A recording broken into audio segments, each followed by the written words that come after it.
Hello and welcome to In Pursuit of.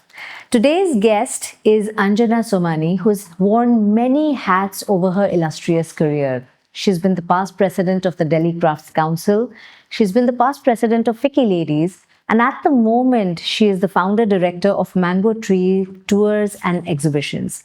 And she is in pursuit of. I'm in pursuit of bringing to the forefront hand skills that took India to the world and continue to flourish as living traditions.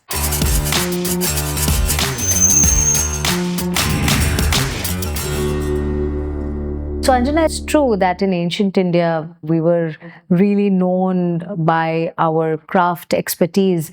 But how do you pursue this? I realized early in life, being interested in culture and the arts, that we are blessed with this knowledge pool. But just to know that was not enough for me.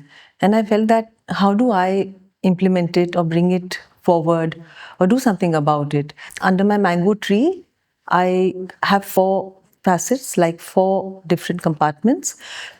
Out of the 4 are dealing with education with a difference. So in the education part, when I say, we have one vertical which is cultural study tours, and those could be to any historical or archaeological site or to a craft pocket, and it could be across the world, because in India we have an ever expanding Indian idiom. We have borrowed and reinvented. The hand skills have reinvented themselves, each time with according to the needs. So that makes me go to these special tours, which I design and I curate it. The ultimate motive is to build awareness, to educate, and for people to be able to see something in a very different way. So we have a scholar guide of international repute who goes with us, and the format is that we would have 3 to 4 lectures on the go, and the people who you can call my clients don't have to really attend each lecture. It is for each one to take what they want to. I also do research and I take out a publication alongside. So that is only distributed to the people who go with me. So same thing would apply to a craft pocket. Right. There we see the craft skills and how it's done, to appreciate it, to know what the back end is, etc. And then the second vertical is workshops and events, where it's only targeted to young people. Okay. Because they are the people who are going to carry forward the legacy. Right. It would really be school-going children who are just on the cusp of entering college. That has been my base, which I have trying to target. And I designed these special programs there. We take up any topic. So we have a workshop where there's a hands-on experience. So, Anjana, tell me, one of the taglines at Mango Tree is celebrating craft, right? And there are lots of verticals. So, which vertical really deals with this entire idea of celebrating craft? Initially, I did it through exhibitions because I realized that when people view craft, they think of it as a small basket or maybe a small embroidery, and there's some person who's fabricating it, and then they look at that person as little bechara, feeling behind, at the back of your mind. You like the skills, but not willing to pay for them. But I saw craft very differently. In 2014, I did an exhibition called Kerala Sutra, which blew up craft. So every installation was 7 feet, 10 feet, like that. So I wanted to show that the application of craft can be in a larger, bigger dimension. And I had 2 talented designers who helped me. It was something that you could really put into your daily use and practice. So that was, I think, was a great attempt. But yet we are not discussing every facet of craft. So I announced Craft Stories under the Mango Tree, and I designed a festival which would deal with every aspect of craft, how I knew it and how I could see it. So this was announced in 2018 in September, October, and I launched it in 2019 at Jaipur because the Jaipur Lit Fest lent me their name to partner with them. The Lit Fest gave me little, help over there, in the sense by bringing the people to view it. Only in that way, of course, it was not monetary. So we were doing it ourselves. And there we have 9 facets of craft that we actually discuss. So, what are those 9 facets? I'm curious to know. There are crafted spotlight, which talks about the exhibitions. Exhibitions are always historical part connecting to living traditions. No use talking about your glorious past when you cannot connect it to something that's ongoing. And then we had crafted fashion, where the fashion show and the designers were artisans. And they all came from a craft design school. These people are qualified designers because they've been to a design school, specially designed. It is in Kutch. And then we have a craft souk where we give a market to the artisans where they can, market their products. Then we have a craft bioscope. So there are many films that are made on craft, which people don't really see. They could be 10-minute bites, 7-minute bites, which talks about the entirety of, So when I had launched it, there was no like Google Art and Culture, etc., were not there. So I wanted to show those films to people that, these also are educative. Then we have a craft speak. So it's very important to have conversations. So if people are not talking, and the communication and conversation is very important in anything. Right. For the films also, we chose something that were put up for competition, etc. So there's a curation that's involved there. And I was very enamored by crafted spaces because my Kerala Sutra, it was like a take on that.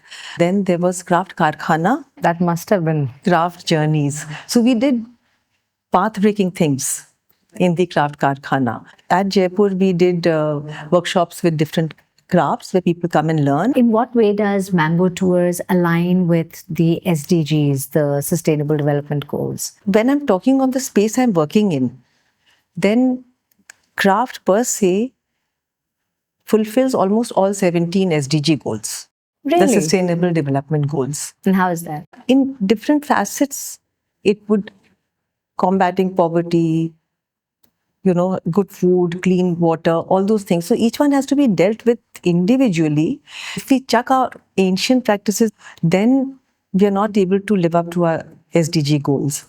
But the way we practice craft, one example would be we have an Indian potter doesn't have glazing techniques. So we had such advanced skills. You mean to say we don't know glazing? We have interconnection with the entire world. We can learn it. But we chose not to, I suppose. This is my view. Because for single firing is mud to mud. It's completely biodegradable and eco-friendly. So we were using it every day for our food, for our utensils, for our cooking, for so many things. So we have a single firing which we do, and we continue to do it even today. In the last 40 years, I have heard that, craft is dying, craft is dying. But what is the real story? We've had premium craft and we've had everyday craft. That has coexisted. So your everyday craft would be like a mat you're going to be sleeping on, and there's a measure that you're making for something. And so that would be made out of not very advanced hand skills. Then you have the premium products, which really got you the big name of, tremendous hand skills. Right. So they were physicists and chemists, our ancients. How do you know how to extract the color? How do you know how to take out indigo from a green plant? So they did have a scientific mind. So if they have to survive, then we have to see both in tandem. Premium products should be, there's an education that we need for the public, that the premium products involve X, Y, and Z. You have to appreciate, and so nobody's going to bargain with an Ajrak printer. It goes through these 16, 20, processes. So we have this kind of a skill set. So these premium products cost money. Of course. So that's fine. And then maybe one day all these polyester clothes will fade out, because I was just seeing a program recently, 3 or 4 days back, that every being of our body, every part or every organ of our body has got microplastics, even our brain. So that comes from your clothing and, type of things that you're wearing. So we have to address it in a very different way. I don't think that crafts are really dying, to answer your question directly. They have to reinvent themselves, and some of them will die. Some which one has lost their relevance. For that, you need a very educated kind of person to be able to guide. We need a holistic approach in our policy makers, in the craft activists, and everybody to be able to guide us. But you have to have the skill set has to be preserved. End of the day, the artisan needs bread on the table. I think a lot is happening with the craft skills still flourishing, but yes, they have a lot of constraints and there are a lot of problems that they face to actually bring it together. You need a lot of a lot of work has to be done. So, Anjana, tell me, artisans do have innumerable challenges, and yes, there are people who are trying to help them. What can they do proactively on their own to surmount the challenges that they have? See, end of the day, they have to help themselves. We can handhold, but end of the day, we have to empower them to be able to sustain themselves. So, in order to do that, they would have to embrace technology. We should not think that technology and craft cannot be married. If a stone carver didn't have a lathe machine, would he carve one pillar in 1 year? No. No. You have a whole village who's carving those pillars and those things for the old temples. So there are many such examples one can give. And then digitization, the whole digital education, everybody needs it, whether he's a farmer or whether he's an artisan. They have to diversify their crafts, their application, because maybe the need was different. And today the application is different. You have a worldly painting, it's done on a mud hut. How many mud huts are you making? You can't be a purist and say, no, Burnley painting is done on a mud hut. Please give them canvas, anything. Yeah. So again, it's preserving that skill set. There are many agencies, governmental and the non-governmental, who are players in the field, who are helping them to understand how they can diversify. And I believe that if craft is not design driven, it will die a natural death. When you say design, it's not something beautiful. Right. There is an R&D in it. There's a functionality, there is an application, there is a continuity of, there's a permanence in it. So there is a different kind of a value. So you have to see all these aspects. An artisan already knows. So if he's learned from parampara, then you don't need to teach him these things. You just have to reinforce it. We have to make sure that that is the education and the sensitization you need across the board to make people understand and position it in such a way that these things will cost money for a reason, not because it's a whim. Very important, I would say, is to have business skills. Without business skills, nothing happens. So I think that on their part, the effort has to come from them. Right. And not all the time this free fund where you make them useless. Outside Chennai, there is this lovely space where there are a lot of artisans from across the country who are, selling their wares. One artisan is selling it for something and another artisan is selling it for something. Then you wonder if you are getting gypped, right? So maybe the government can create a policy around this should be pricing, etc. So how can that get addressed? In craft, you cannot have one price. Yeah. Simple reason is, so I do a program called EDPs, the Entrepreneurship Development Programs. If we go to a cluster, divided again, that I had designed that. It is divided into 5 days.